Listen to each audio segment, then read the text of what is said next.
Pancasila sebagai ideologi negara mencakup 5 asas yang membentuk karakter dan identitas bangsa. Namun saat ini terdapat isu-isu yang menyoroti potensi penyelewengan terhadap prinsip-prinsip Pancasila. Beberapa isu yang mencuat saat ini adalah mengenai pro dan kontra terhadap perselisihan yang terjadi antara Palestina dan Israel. Selain itu, tiada hentinya pelecehan seksual yang terjadi di bangsa ini, dan isu korupsi juga menjadi sorotan, mengingat Pancasila menekankan moralitas dan keadilan. Dalam hal ini, kami telah mewawancarai beberapa masyarakat di sekitar terkait makna Pancasila pada masyarakat itu sendiri. Kami meyakini bahwa kontribusi mereka memberikan cahaya baru dalam memahami nilai-nilai Pancasila di tengah perubahan dan tantangan zaman ini. Oke, sekarang udah sama aku Narisa Askania Putri, dan sekarang kita udah sama salah satu narasumber kita. Misi Kak, boleh ganggu waktunya sebentar ya? Oke. Boleh perkenalan sama kakak siapa? Iya, nama saya Miftahul Fikri, bisa dipanggil Fikri. Dari mahasiswa UNJ juga, prodi Sosiologi FIS. Oh, sebelumnya kakak di lingkungan Masjid Daksin ini ngapain aja sih? Iya, saya di Masjid At-Taqwa ini sebagai salah satu DKM juga ya, pengurus masjid. Karena kami itu mahasiswa yang dapat tempat tinggal di sini, jadi bantu-bantu kegiatan masjid gitu. Nah, sebelumnya aku mau tanya-tanya nih ya soal Pancasila dan isu-isu yang terkaitnya. Sebelumnya, kalau menurut kakak, Pancasila secara singkat itu apa sih? Iya, Pancasila itu ya kita pahami sebagai pedoman ya, sebagai pedoman hidup berbangsa, bernegara. Ya, khususnya di negara kita yang beragam ini kan banyak orang-orangnya memang harus disatukan dalam satu pedoman ya, biar terjadi kerukunan, kesejahteraan ya, kebersamaan gitu. Kan kakak tinggal di sekitar lingkungan Masjid Daksin ini kan ya? Sebutnya Masjid At-Taqwa. Masjid At-Taqwa. Iya. Oke. Masjid di sekitar Masjid At-Taqwa ini gimana sih Kak penerapan Pancasila yang terjadi sama masyarakat sekitar sini? Iya, kalau dalam konteks masjid berarti kita menggunakan sila pertama yang khususnya itu ketuhanan yang Maha Esa. Jadi memang dari masjid ini sendiri alhamdulillahnya cukup terjaga gitu, sila pertama sebagai ketuhanan yang Maha Esa. Jadi kalau bisa dilihat di sebelahnya juga kan ada pura gitu, di mana tempat ibadah umat agama lain, kita saling mengisi, saling ngejaga gitu. Jadi terjadi toleransinya. Kalau mereka ada kegiatan, bisa kita bantu dari mungkin penyediaan lahan buat parkir, ataupun kalau kita ada kegiatan, kita bisa minta bantuan ke mereka, itu terjadi gitu. Berarti udah cukup berjalan dengan baik ya? Alhamdulillah cukup. Oke. Yang terakhir nih aku mau tanya soal berita ini. Kakak udah tahu belum sebelumnya? Oh ini, iya, baru baca sih. Oh, baru. Tanggapan kakak gimana sih soal isu itu? Ya, sebenarnya cukup disayangkan juga ya, bahwa ternyata masih banyak gitu masyarakat kita, khususnya warga negara Indonesia sendiri yang disayangkan gitu, ngebela Israel yang ya dalam konteksnya sebagai penjajah, di mana kita sebagai bangsa Indonesia juga yang kan pernah jadi korban dari penjajahan itu sangat disayangkan. Kenapa ada kelompok-kelompok yang mendukung itu? Mungkin di luar memang ada narasi-narasi yang mengatakan ya itu ada buzzer segala macamnya, tapi balik lagi ya itu memang sangat disayangkan, apalagi sampai terjadi kekerasan gitu kan, melakukan bentrok ya, kekerasan tadi, pemukulan segala macam kepada sesama manusia, bahkan sesama warga Indonesia sendiri gitu.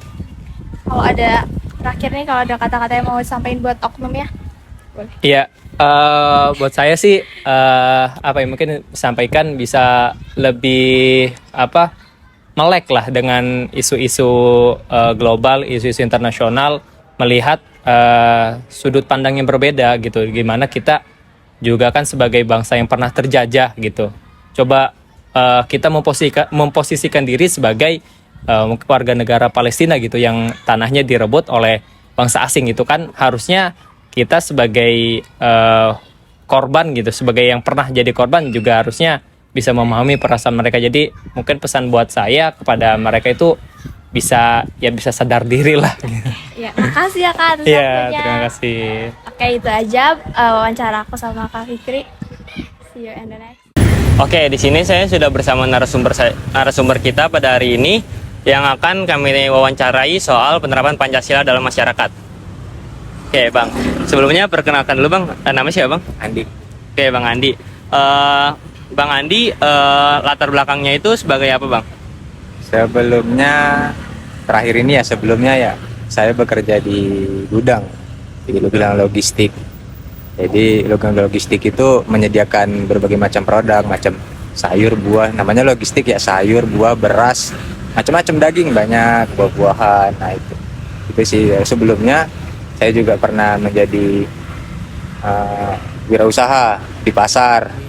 Sebelumnya lagi saya juga pernah jadi security. Sebelumnya lagi saya juga pernah jadi marketing. Nah sebelumnya lagi juga saya kuliah. Wih, banyak banget nih pengalamannya. Oke, mungkin terkait sama topik kita soal penerapan Pancasila, saya mau nanya nih, abang yang udah punya pengalaman yang begitu banyak, gimana sih penerapan Pancasila yang mungkin berdasarkan pengalaman abang udah ngelihat sendiri di masyarakat kita. Tentunya bagaimana penerapan mungkin dari sila-sila tertentu dalam Pancasila itu apakah sudah terjalan dengan baik atau bagaimana, mungkin bisa diberikan pendapatnya. Gak akan bisa berjalan dengan baik karena sila itu terlalu sempurna. Benar, karena itu sila itu terlalu sempurna. Apalagi kita berbicara tentang ketuhanan, kemanusiaan adil beradab. Sebenarnya sila itu udah bener-bener baik tuh sebenarnya. Cuman karena kita terlalu, kalau menurut abang ya, terlalu banyak ilmu, definisi dan pendapat, jadi bentrok, nggak satu. Sebenarnya tujuannya hanya satu kan? Iya, hanya pendapat yang berbeda, ingin memenangkan pendapatnya sendiri. Itu sih sebenarnya kenapa dalam musyawarah itu bisa bentrok, karena ingin memenangkan pendapatnya sendiri. Padahal tujuannya hanya satu, menjadikan sila itu terjadi. Itu baik sila-sila yang selanjutnya juga seperti itu. Keadilan sosial. Oke, mungkin wacananya seorang pemimpin mengadili semua rakyatnya dengan baik, dengan sempurna, dengan segala macam lah, ekonomi yang membaik. Tapi nyatanya kan ya kita rasain sendiri, benar nggak? UMKM segala macam juga kita tahu sendiri, nyari lapangan pekerjaan itu kan masuk keadilan sosial. Bagaimana cara pemerintah mengadili, tapi ternyata nyatanya banyak mahasiswa yang menganggur, benar kan? Ya itu dia. Terus apa lagi? Oke, bagus banget nih jawaban dari Bang Andi. Mungkin ini kita ada isu yang mau kita angkat dari berita yang akhir-akhir ini sedang terjadi. Mungkin abang boleh dilihat dulu beritanya. Oke, mungkin buat beritanya itu abang boleh berikan tanggapan mengenai berita yang terjadi dan penyelewengan Pancasila keberapa yang terjadi atau terkait dengan berita tersebut, Bang?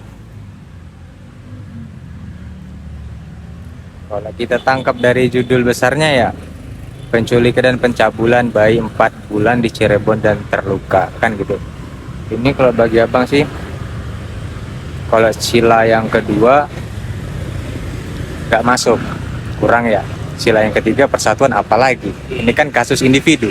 Iya. Benar kan? Apalagi kemusyawaratan yang beradil dan beradab. Nggak mungkin kan seseorang yang ingin melakukan kejahatan bermusyawarah dulu, itu namanya udah teroris, kan? Benar, udah berkelompok namanya. Ini kan nggak kelompok, ini kan individu. Apalagi keadilan sosial, ini jelas bukan. Dari judul besarnya ini korban penculikan, ini kembali ke imannya, ke nomor 1 tadi abang bilang. Kalau ini lebih ke nomor 1 sih. Kalau dia punya iman yang kuat, dia bisa lebih tabah menghadapinya, lebih dengan cara yang lebih baik mungkin, memaafkannya mungkin, memberi peringatan yang tidak sampai melukai mungkin. Ini kan pasti ada sebab dan akibatnya. Kenapa terjadi? Mungkin antara orang tua si anak dan orang tua yang satu lagi bentrok, salah paham. Itu kan kembali ke komunikasi, bertetangga, bersilaturahmi, gitu sih.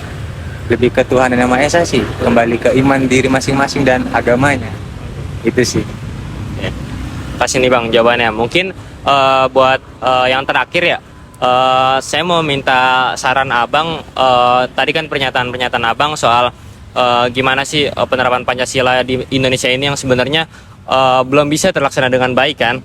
Mungkin saran-saran aja sih Bang, gimana buat orang-orang yang masih melanggar, khususnya melanggar dari penerapan Pancasila itu sendiri, ya gimana biar kita tuh sama-sama sebagai masyarakat Indonesia bisa menegakkan dalam penerapan Pancasila supaya sama-sama nih sebagai warga Indonesia yang baik bisa menjadikan Pancasila itu sebagai pedoman dari warganya, dan gimana kita bisa ngerealisasiin Pancasila itu dengan baik Bang.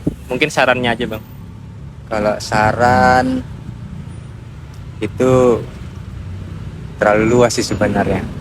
Kalau kita rangkum dari semua sila kan, untuk terjadi suatu yang harmonis dalam negara kita kan, itu terlalu besar sih. Cuman kalau simpelnya ya dari abang pribadi, biar sedikit aja nggak panjang lebar, kita sebagai rakyat dulu, dimulai dari rakyat dulu lah. Kita kalau pemimpin kan, kita nyerahin ke dia, keputusan mutlak di tangan dia, apapun itu keputusannya kan, kita kan hanya mengeluarkan suara. Nah, untuk dari diri kita sendiri, dari rakyat kayak kita ini, mahasiswa segala macam, sosial sih, bersosialisasi yang baik, bersosial yang baik, komunikasi yang baik, itu sih sebenarnya.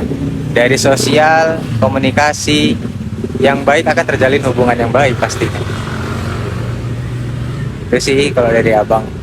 Tapi mau bagaimanapun mungkin itu kembali ke individu masing-masing, karakter masing-masing. Karena banyak kali kalau cerita Pancasila, manusia namanya berbeda-beda. Kadang ada yang nggak sepaham. Nah itu gimana kita caranya membuat perbedaan itu, meskipun nggak ada jalan keluar, setidaknya mengurangi bentrok.